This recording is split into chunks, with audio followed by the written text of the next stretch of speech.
우리는 성경의 결론적인 중심적인 부분인 그리스도에 대한 말씀을 나누고 있습니다. 우리 그리스도가 어떠한 분이신가, 성경은 또 어떻게 비유하고 설명하고 있는가. 어제 특별히 신약 안에서 그리스도를 비유하는 그런 내용에 대한 말씀을 나눴고, 이제 오늘은 우리 그리스도는 우리에게 새 언약을, 신약을 주신 분입니다. 그래서 새 언약 관점에서 그리스도는 어떠한 분이신가. 사실 항상 우리가 새 언약 하면 바로 옛 언약이 기억나죠. 하나님께서 모세를 통하여 이스라엘 백성들이 주신 옛 언약이 있었습니다. 근데 이 새 언약은 그 옛 언약보다 훨씬 뛰어난 좋은 언약이다, 이렇게 성경에 말씀합니다. 왜냐하면 옛 언약은 하나의 그림자였고 새 언약은 참된 실제가 온 것입니다. 그래서 새 언약은 바로 더 나은 언약이다. 성경은 히브리서 7장 22절에 이와 같이 예수는 더 좋은 언약의 보증이 되셨느니라. 더 좋은 언약의 보증이 되셨다, 예수께서. 또 히브리서 8장 6절도 같이 말하죠. 그러나 이제 그는 더 아름다운 직분을 얻으셨으니 그는 더 좋은 약속으로 세우신 더 좋은 언약의 중보자시라, 이렇게 말씀합니다. 더 좋은 언약의 중보자시라. 그래서 이 새 언약에는, 더 좋은 언약에는 당연하게 제사함이 있죠. 거기에는 영원한 생명도 있고 구원과 영적인 축복, 하늘의 축복, 또 하나님의 신성에 대한 축복, 다양한 영적인 축복, 하늘의 축복 좀 다르죠. 그리고 바로 하나님의 신성한 축복도 그 안에 다 들어 있습니다. 그러면 이제 우리가 이 새 언약에 대해서 한번 말씀을 나누겠습니다. 그리스도는 사실 이 새 언약을 위해서 하나님께 보내심을 받은 사도시고 그분은 대제사장이십니다. 그 새 언약을 집행하려면, 또 이루시려면 당연하게 하나님께 보내심을 받아야 되죠. 하나님께 보내심을 받은 자를 보통 우리가 사도라고 말합니다. 우리 히브리서 3장 1절에 이렇게 말하죠. 그러므로 함께 하늘의 부르심을 받은 거룩한 형제들아, 우리가 믿는 도리의 사도시며 대제사장이신 예수를 깊이 생각하라. 그러니까 우리가 믿는 도리의 사도시며 대제사장이신 예수, 이렇게 말씀합니다. 이 사도는 아까 말씀드린 것처럼 보냄을 받은 자, 바로 하나님께 새 언약의 성취를 위해서 보내심을 받은 자이십니다. 우리 주님께서, 아버지께서 그 아들을 이 땅에 보내실 때 뭐 아들만 달랑 오신 게 아니라 항상 우리 하나님은 상호 내재하십니다. 항상 아버지 안에 아들이 있고 아들 안에 아버지가 계세요. 우리의 생각으로는 이해가 잘 안 가요. 그러나 그것을 우리가 상호 내재라고 표현합니다. 그래서 우리 아버지께서 아들을 보내셨지만 아들이 올 때는 아버지도 어떻게 해요? 함께 오시는 것. 그래서 우리 이렇게 주님이 말씀하십니다. 요한복음 8장 29절에 나를 보내신 이가 나와 함께 하시도다. 그러니까 아버지의 보냄을 받은 아들이지만 그 아들이 올 때는 항상 뭐예요? 아버지와 함께 하시는. 그래서 늘 나를 본 자는 아버지를 보았다. 우리 주님은 늘 그렇게 말씀. 그게 뭐 삼위일체 하나님의 특별한 아주 신비한 어떤 요소죠. 상호 내재, 그러한 요소를 가지고 있습니다. 그래서 이제 사도이신 그리스도는 바로 하나님께로부터 이 땅에 모시게 됩니다. 구약에 보면 사실 하나님이 이스라엘 백성을 위해서 모세를 보내죠. 그래서 모세는 하나님의 집의 종이죠, 종. 근데 그 모세는 뭐 하나님의 집을 건축하는 하나의 종, 하나님의 집의 한 일부였지만 사실 우리 예수는 바로 하나님의 아들이고 하나님의 집을 짓는 건축자시고 그분이 바로 하나님의 집 그 자체시다. 그런 의미로서 더 좋은 언약의 보증이다 이렇게 말씀을 드릴 수 있습니다. 그래서 그리스도는 하나님께 보냄을 받은 최종적인 하나님의 뜻을 이루시고 목적을 이루시는 분인 줄 믿습니다. 이제는 그 집을 맡고 계시고 다스리고 계시고 그분이 이루신 모든 것을 집행하고 계신다. 그런 의미에서 사도시고 또 한편적으로 뭐예요? 아까 다시 한번 3장 1절에 보니까 그러므로 함께 하늘의 부르심을 받은 거룩한 형제들아 우리가 믿는 도리의 사도시며 대제사장이신 예수를 생각하라. 새 언약 안에서 우리 그리스도는 또한 대제사장이라고 말씀을 드릴 수 있습니다. 바로 영원한 하나님의 아들 대제사장이라고 말씀을 드릴 수 있죠. 그래서 그분은 제사장 직분을 통해서 바로 우리 하나님의 자녀들, 하나님 백성들을 지금 섬기고 계십니다. 구약에는 아까 사도하면 모세를 예표로 보여주셔서 이분이 진짜 우리 영원한 사도는 예수 그리스도시구나. 또 구약에 보면 대제사장은 누구였어요? 아론이었습니다. 아론의 그림을 통해서 진짜 우리의 대제사장은 예수 그리스도가 우리의 대제사장이다.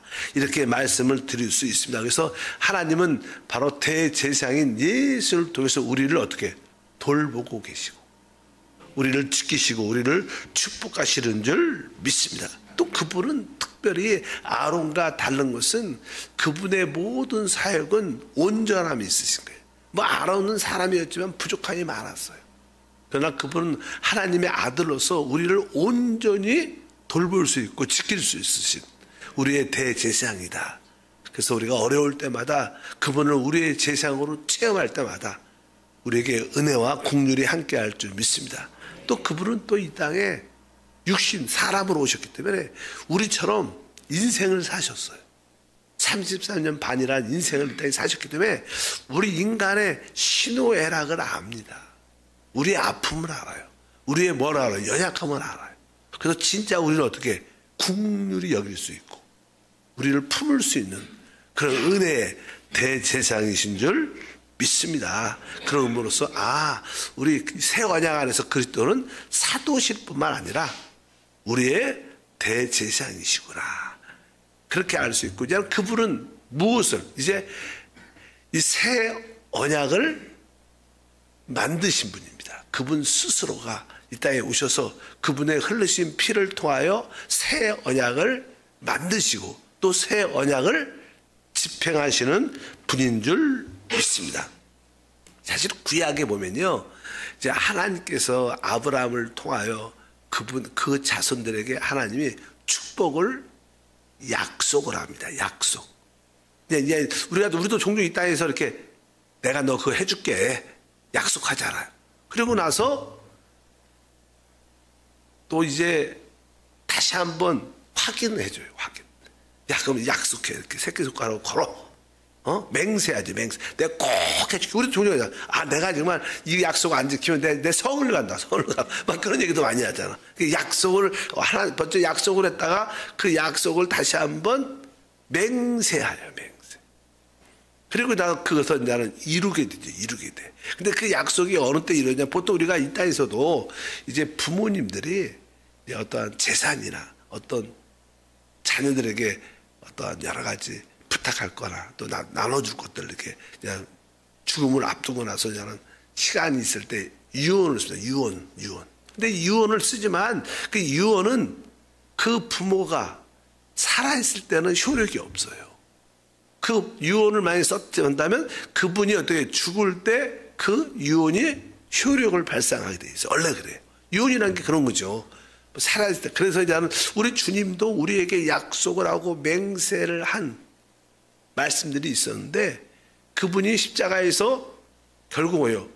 죽으심을 통하여 그 약속이 우리에게 진짜 유언, 그것이 유언이 성취되는 우리에게 새 언약이 되는 그러한 축복이 됐다는 거예요. 그분이만 살아있다면 그것이 우리에게 이루어진 사실이 되지 않을까. 약속만 내 약속. 앞으로 내가 너에게 제사함 줄 거야.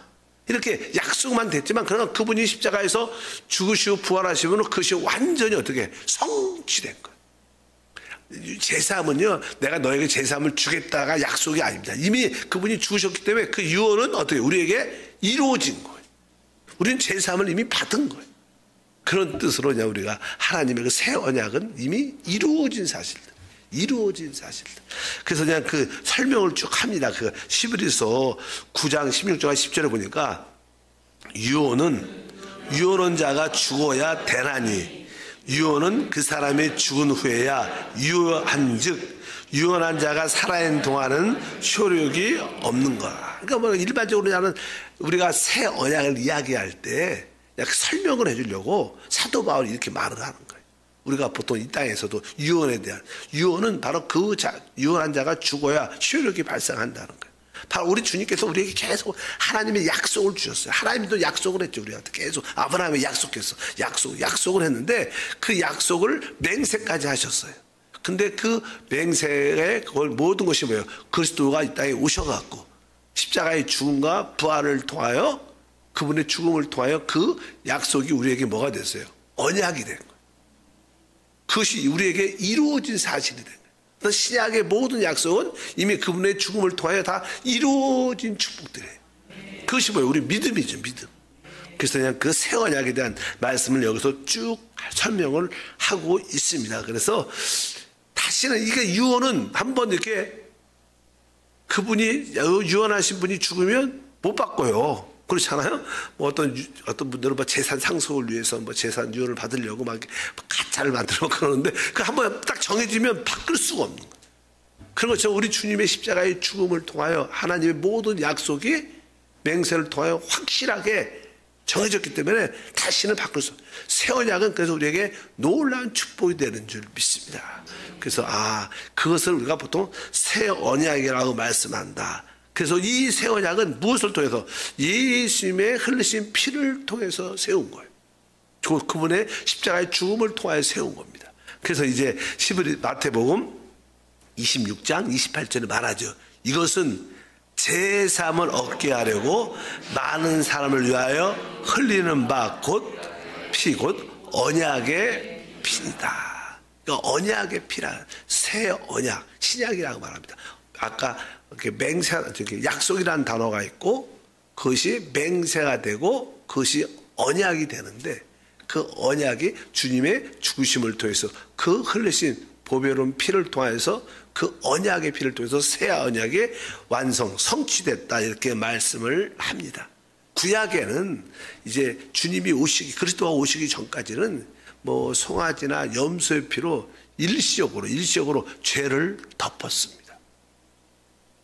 뭐 속죄, 죄를 이렇게 사에 덮어놨다는 거예요. 근데 그리스도는 그분의 피로 완전히 구속을 이루어내신 거예요. 그래서 그냥 그 이야기가 히브리서 9장 12절에 이렇게 설명합니다. 염소와 송아지의 피로 하지 아니하고 오직 자기의 피로 영원한 속죄를 이루사 단번에 성소에 들어가셨느니라. 여기 그러니까 영원한 속죄. 아까 구약시대 옛 언약에는 여기 보니까 염소와 송아지의 피로 일시적으로 그 죄를 없앤 게 아니라 죄를 덮어놓은 거예요. 왜? 짐승의 피로 우리 죄를 없앨 수 없습니다. 근데 하나님 아들 그리스도 피가 바로 영원한 속죄를 이루어서 우리의 죄의 모든 문제를 완전히 해결된 줄 믿습니다. 그래서 우리는 더 이상 사실 죄로 인하여 고통을 당할 필요는 없습니다.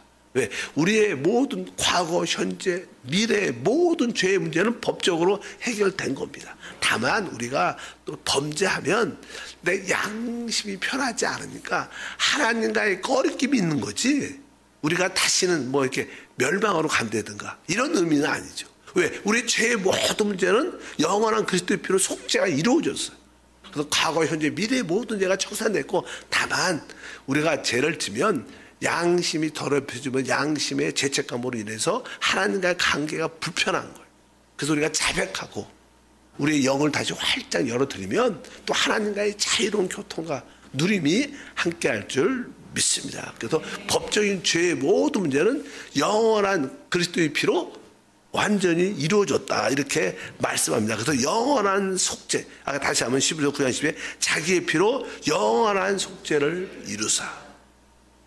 그래서 우리가 과거의 진 죄로 자꾸만 연민하는 것은 합당치 않다. 참 우리가 연약함이 있다면, 실패가 있다면 자백하면 됩니다.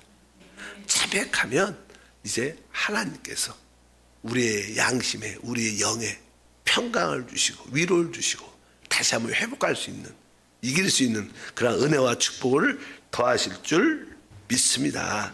그래서 히브리서 9장 14절도 동일한 것이죠.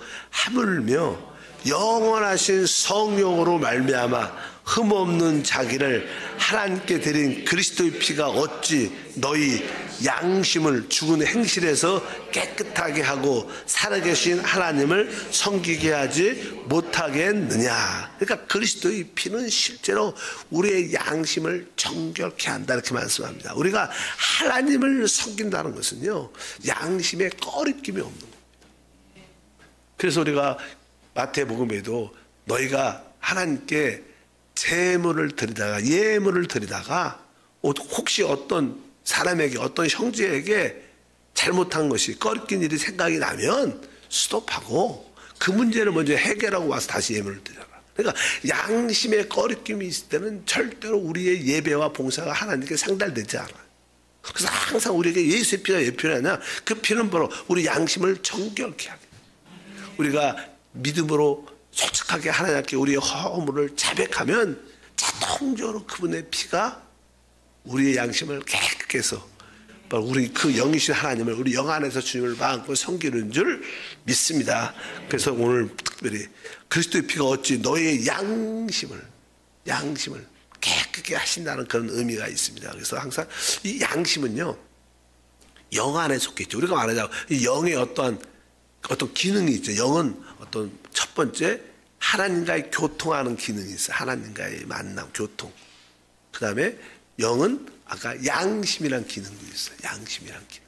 또 영 안에는 우리가 그냥 이렇게 하나님이 주신 직관이라 그러죠. 그러니까 육신의 육감이 아니라, 보통 여자들은, 아내들은 남편에 대한 좀 느껴왔다, 남편이 뭘 잘못한 것 같다 그러면 육감이 있죠. 야, 당신 혹시 뭐 잘못하잖아, 이렇게 딱 알잖아. 근데 우리는 그런 사람을 보고 느끼는 것이 아니에요. 육감은 사람을 보고 느끼는 거예요. 상태를 보고. 그러나 이 하나님이 주신 직감은요, 상관에 관계없이 그냥 내적으로 이런 일이 있을 거다, 이렇게 내적으로 그냥 아는 겁니다. 환경과 사람을 보고 느끼는 게 아니라 그냥 안에서부터 아는, 그래서 직관이라는데, 그러니까 이게 우리가 영의 부분은 아까 그렇게 교통, 직관, 또 하나의 기능이 뭐예요? 양심의 기능이 있습니다. 그래서 이게 양심은 영에 속한 부분이기 때문에 하나님이, 영이신 하나님을 섬기려면 우리 영이 합당한 영을 유지해야 되는데, 합당한 영을 유지하려면 당연하게 기본적으로 양심이 처리돼야 된다. 그 양심의 처리는 오직 뭐로 말미암아? 그리스도의 피로만 시켜질 수 있다. 그래서 우리가 그리스도의 피로 우리 양심을 잘 처리한다면 우리 영은 활성화되고 합당한 영이 돼서 주님을 잘 섬기는 은혜와 축복이 함께할 걸 믿습니다. 그래서 계속 그렇게 또 한번 히브리서 13장 20절에도 동일합니다. 양들의 큰 목자이신 우리 주 예수를 영원한 언약의 피로 죽은 자들 가운데 이끌어내신 평강의 하나님이, 여기도 보니까 주 예수를 영원한 언약의 피, 영원한 언약의 피, 영원한 속죄를 이루사, 이 그리스도의 피는 영원하게 하나님의 아들의 피이기 때문에 그분의 모든 행하신 이루신 것은 영원한 겁니다. 영원히 이루어진 거예요. 그래서 여러분들이 그 피로 말미암아 죄사함을, 또 그분이 우리에게 주신 그 영원한 생명을, 또 그분이 주신 영적인 축복을, 하늘의 축복을, 하나님의 가지고 있는 그분만이 가지고 있는 축복을 우리가 마음껏 누리는 게 우리 신앙생활의 축복인 줄 믿습니다. 그럴 때 우리에게는 진정한 하나님 주신 평강을 갖게 될 것이다. 뭐 새 언약 안에서 그리스도는 아주 항목이 많지만 바로 그분은 우리의 사도시고 우리를 돌보시는 대제사장이시고, 그분은 바로 새 언약을 만드신 분이고, 그 피로 또 그분은 새 언약을 어떻게 해요? 지금 성령을 통하여 집행하고 우리 안에서 그 새 언약을 우리가 마음껏 누릴 수 있도록 우리 안에서 그 새 언약을 집행하시는 분이시다. 하나님 아버지 감사합니다. 오늘 또 공휴일 우리 모든 지체들이 가족과 함께 주님 안에서 평강과 기쁨을 누리게 도와주시고 이제 우리의 모든 이전의 실수와 어려움들은 다 떨쳐버리고 주 안에서 새롭게 일어나 한나라를 향하여 달려가는 우리 모두가 되게 하시고, 한세교회 새벽을 깨우는 기도의 일꾼들 100명 이상을 보내주시고 채워주시고 하나님이 이끌어 주옵소서. 우리 임시 성전의 모든 건물에 대한 용도 변경과 또 이 현주인 세주인을 다 축복하시고, 또 성전 건축이 이루어지는 그날까지 이곳에서 또 많은 열매를 맺고 또 새로운 성전으로 갈 수 있는 환경도 될 수 있도록 도와주시옵소서. 우리 모든 성도들에게 마음의 평강과 위로가 함께할지어다. 다시 한번 그리스도의 피가 우리 위에 뿌려졌고 발라져 있음을 감사합니다. 양심의 자유함을 누리게 하시고 평강을 누리게 하시고 그것이 곧 우리의 믿음이 되게 하옵소서. 주 예수 이름으로 축복하고 기도하옵나이다. 아멘. 하늘에 계신 우리 아버지여, 이름이 거룩히 여김을 받으시오며 나라가 임하시오며 뜻이 하늘에서 이루어진 것 같이 땅에서도 이루어지리라. 오늘 우리에게 일용할 양식을 주시옵고 우리가 우리에게 죄 지은 자를 사하여 준 것 같이 우리의 죄를 사하여 주시옵고 우리를 시험에 들게 하지 마시옵고 다만 악에서 구하시옵소서. 나라와 권세와 영광이 아버지께 영원히 싸움나이다. 아멘. 기도합니다.